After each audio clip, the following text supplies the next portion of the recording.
선생님께 질문 하나 하겠습니다. 예. 네, 지금 저희 뭐 스키 실력이 아직 공개는 안 됐지만 네.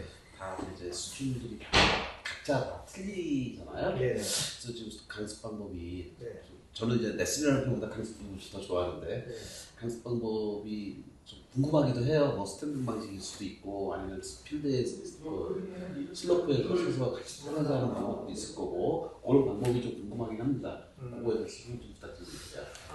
저는 가르치는 거를 크게 이제 두 종류로 나눠서 가르치는데요. 그 하나는 그 코칭 방법이 있고 하나는 인스트럭팅 방법이 있어요. 그러니까 코칭 방법은 뭐냐면은 제가 한 곳에 서 있고 계속 그 학생들만 이렇게 왔다 갔다 하면서 계속 타는 거를 보여주는 거예요, 저한테.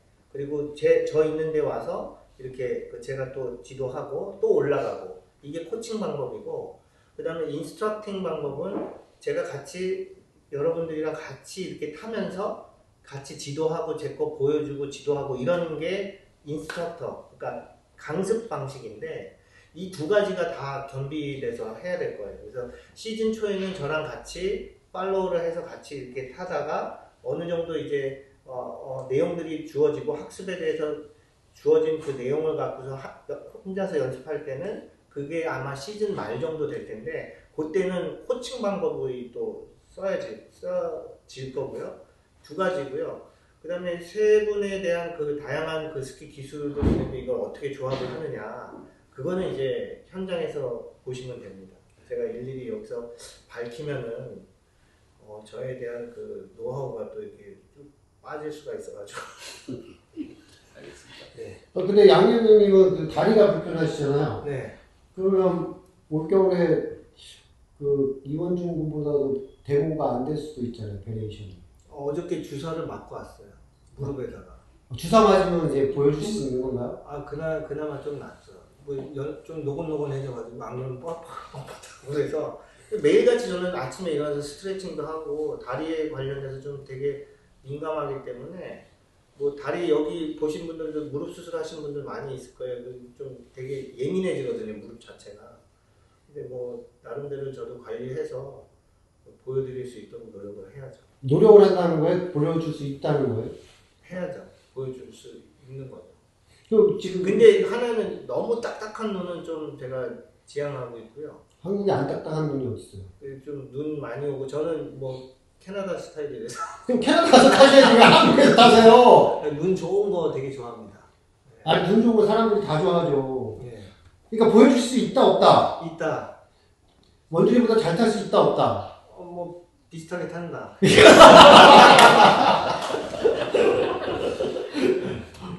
원준이가 그래도 기대를 갖고 온 것 같은데, 원준이는 그 양성철이라는 분을 알아요? 네. 어떻게 알아요? 아빠가 알려주셨어요. 아빠가 여기 오기 전에는 모르고? 아니, 알았어요. 알았어요? 네. 어떻게 알았어요? 아빠가 알려줘서? 네. 그러니까 최근에 한 거예요? 그 전서부터 알고 있었어요? 전에부터 알고 있어요. 제가 층이 좀 다양해요. 스키 타는 거 봤어요? 네. 옛날 거. 어디서 봤어요? 유튜브. 아, 유튜브 어디에? 올라가 있는 게 있어요? 옛날 아빠가 보여주셨어요. 아빠가 보여줬어요? 네. 아버님은 누구? 아버님 잠깐 들어가세요. 네. 아버님은 그 원준이한테 그 비디오를 어디서 보여주신 거죠? 그 예전 제가 동호회가 있는데요. 그때 홍선이라고 아. 선이 형이랑 탔던 것도 보고 했었어요. 며칠 전에 통화했는데. 네, 그래서 선이 형이랑 상당히 친해서 제가 그 전부터 저는 개별적으로 알고 있거든요. 그래요? 예, 스키 세상이라는 동호회 활동을 하면서 예. 거기 있던 형 통해서 알게 돼 있어갖고 과거에 예전에 탔던 영상이나 그리고 원준이를 예전에 보여줬던 것 중에는 그 제목이 기억이 안 나는데 유튜브에 양성철 파워스키에서는 다른 분들 분석하는 것 나와 있는 걸 보인 적이 있고요. 그리고 그 선영이랑 탔던 것도 영상을 보여줬던 것 같아요. 그 비디오 예전에 비디오를 만들어 놓고 했었거든요.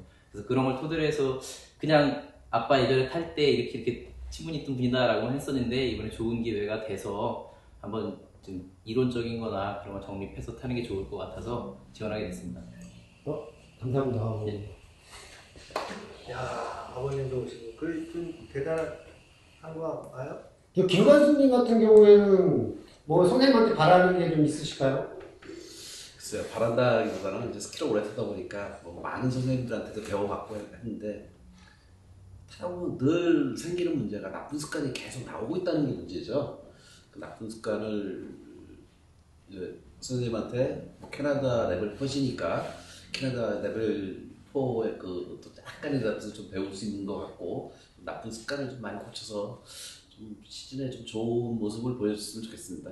캐나다 레벨 4는요 다양한 지식들이 필요해요. 뭐 애벌란치, 뭐 눈사태 관련된 것도 그렇고 어떠한 기술적인 거 이외에 그 지도하면서 어떠한 심리적인 것도 계속 건드려줘야 되고 그 다음에 그 사람의 체력이 어느 정도 되는지 뭐 부상 정도 그 다음에 부주, 고관절, 틀어진 거 이런 것들을 다 모니터링해서 이렇게 하나의 결과치가 나오는데 기술 하나로만 이건 이렇게 해야 됩니다는 아니거든요. 그 사람이 갖고 있는 주변 환경을 다 고려해서 이런 방향으로 끌어가는 게 낫겠다라고 해서 판단을 하고 그 판단이 정확해야 돼요. 그 티칭 시험 볼 때 어영부영 무릎인 것 같은데 라고 하면 안 돼요. 그러니까 정확하게 이제 영상 나중에 보시면 알겠지만 정확하게 제가 그걸 집어낼 거예요. 그랬을 때 이거 어떻게 하셨어요? 라고 할 정도로 되게 좀 아주 좀 섬세합니다.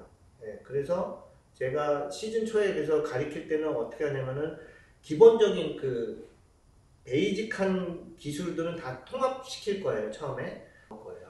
김관수님 같은 경우에는 네네.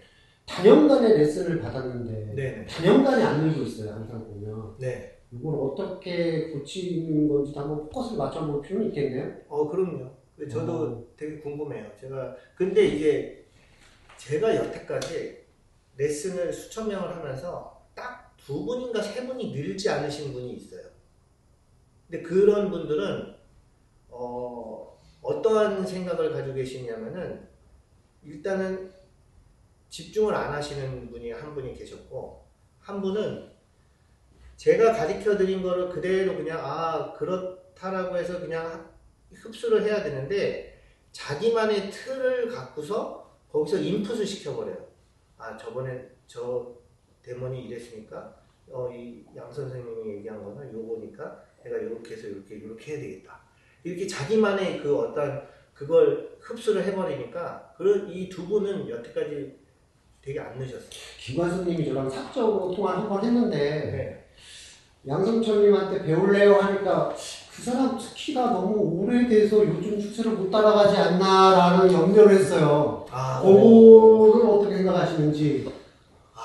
제가 그 스키 기술은 제가 무릎 때문에 사실은 한 2-3년간 되게 고생을 했거든요. 무릎 수술을 계속 지속적으로 받고 또 틀어진 관절을 또 이렇게 맞게 얼라이먼트 보느라고 되게 고생 많이 해서 근력도 많이 빠지고 해서 이제 스키장에 이게 타지는 잘 못했어요. 근데 스키를 예를 들어서 타이거 우즈보다 더 잘 치나요? 아니거든요. 그 타이거 우즈 가리키는 지도하는 그 선생님은 되게 나이도 들고 이렇게 타이거 우즈만큼 못 치는데 지도하는 거는 그 타는 거랑은 전혀 틀려요. 그리고 아직까지도 영상을 스키 타는 것만 보시는 분들이 되게 많으세요. 타는 걸 봐서 쏘와 뭐 하려고요? 자기가 그렇게 타야 되는데.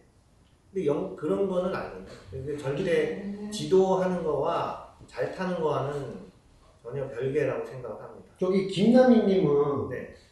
자전거도 레슨을 받고 스키도 레슨을 받아요. 네. 근데 남편이 있어요. 네. 레슨을 받고 오면 남편이 그게 아니래. 네. 이렇게 타야 된대. 네. 이런 거에 대해서 어떻게 생각해요? 남 부부 사이니까 네. 그렇게 할 수가 보통 하잖아요. 하지 마세요. 안 하는 게 제일 좋습니다. 들으셨죠? 네. 저도 제보를 합니다. 자, 원준이 같은 경우는 원준이 아버님하고 같이 타요. 네. 근데 그게 습관화돼 있고 형제들도 같이 탄단 말이에요. 네. 이게 근데 아까 강제조항에 가르친 거 외에 타면 안 되고 개인 것도 타면 안 되잖아요. 그것도 같은 조항에 들어가는 건가요? 범주에? 그런 거가 제일 좋은 것 같아요. 오늘 이제 저한테 배웠으면은 그 가족들끼리 가서 뭐 차 안이든 간에 오늘 양 선생님이 무엇을 얘기를 해줬다.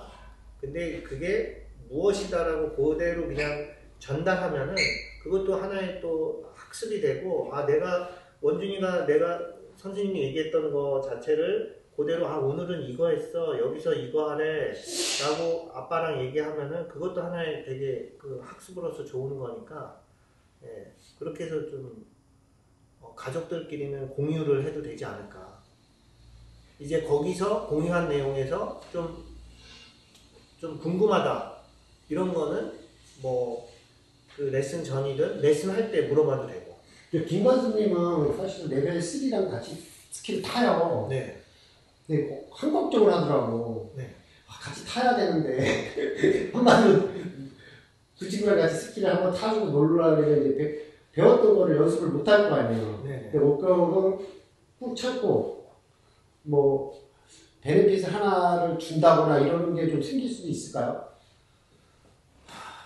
그럼요. 그게 되게, 그러니까 선생님 같은 경우가 되게 힘든 케이스 중에 하나가, 왜냐면 그러니까 하이 클래스의 선생님들이랑 많이 접해봤거든요. 제가 아까 이름을 좀 들어봤는데 되게 유명한 데몬스트레이터도 있고, 근데 그분들이 이게 나쁘다라는 게 아니고, 어떠한 그 스키에는요, 이렇게 큰 줄거리가 있어요. 이런 큰 줄거리, 밑에서부터 기술에 대한 줄거리가, 이게 역사도 있고, 이게 과거에 했었는데 지금은 안 해, 그 기술을.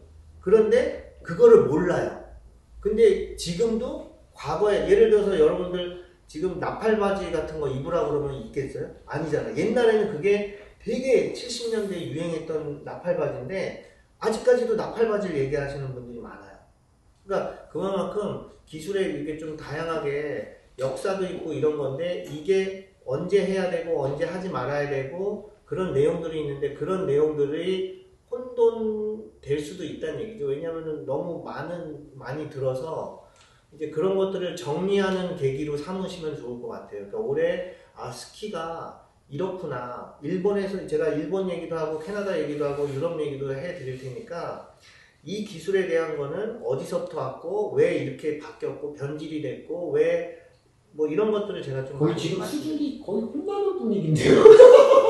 앞에 계신 분들이 표정이 안 좋아요. 아니, 일단 그 부분에 대해서는 저도 좀 말씀드릴 게, 이제 정확하게 말씀을 해주셨어요. 지금 제가 원했던 모습이 그 줄기를 지금 굉장히 알고 싶었었거든요. 근데 뭐 선생님한테 많이 배웠어도, 많은 선생님들한테 배웠지만, 그게 이제 아까도 말씀드렸듯이 저만의 나쁜 습관들이 있단 말이에요. 그거는 제가 아까 선생님이 말씀하신 그 줄기를 모르기 때문에 나쁜 습관을 못 고치겠다고 생각이 들거든요.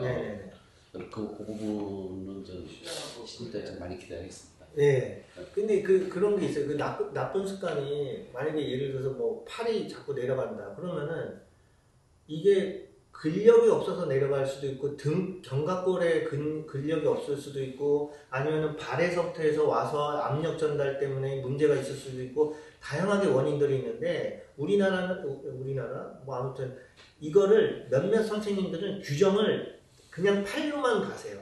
팔 하세요. 팔 이렇게 가니까 문제가 생기는 거죠. 제가 강수 중간중간에 정말 궁금했던 부분을 핸드폰으로 촬영 좀 해도 될까요? 그런 근데 이제 공유는 안 합니다. 저만 가지고 있고. 네, 그런 건 괜찮습니다. 왜냐면 이게 사람이 망각의 동물이다 보니까 이틀만 지나면 다 잊어버리더라고요. 녹음하셔도 되고. 그래서 저한테는 공유해 주셔야 돼요. 뭐 찍게 되면은 그냥 끊을게요. 서로 이렇게 녹음하거나 이렇게 하는 거는 공유하는 거 그런 거는 우리끼리는 공유가 되지만 외부에다 주지 말아야죠. 판매는 또 판매하는 거는 아니, 판매가 아니라 유출을 안 해야죠. 수익이 생기면 저는 그런 거 아닙니다. 저는 그런 거 수학한 사람 아닙니다. 팔아도 되고 수익이 되면 같이 나누자. 괜찮아요. 저희들한테도 주시나요? 제 거 옛날 영상들이 막 너무 많이 돌아다니더라고요. 옛날에. 근데 민나미님은 왜 달라하세요? 본인이 녹음을 못 하시나요? 지난번에 보니까 이제 커피는 뜨거운 물 따르실 줄 아시나요? 네. 커피를 타시는데 배웠어요. 뜨거운 물을 못 뽑아내세요. 왜요? 해본 적이 없는 거죠. 그런 분이세요. 그럼 다 저기 남성분께서 네. 들어가시네요. 자, 제가 뜨거운 물을 언제부터 붓기 시작하신 거죠? 작년서부터? 작년. 정수기 그죠? 정수기에 뜨거운 버튼을 눌러야 되잖아요. 찬물은 되면 나오잖아. 찬물은 나오고 뜨거운 물은 눌러야 하나 버튼 눌러야 돼. 그걸 모르시더라고요.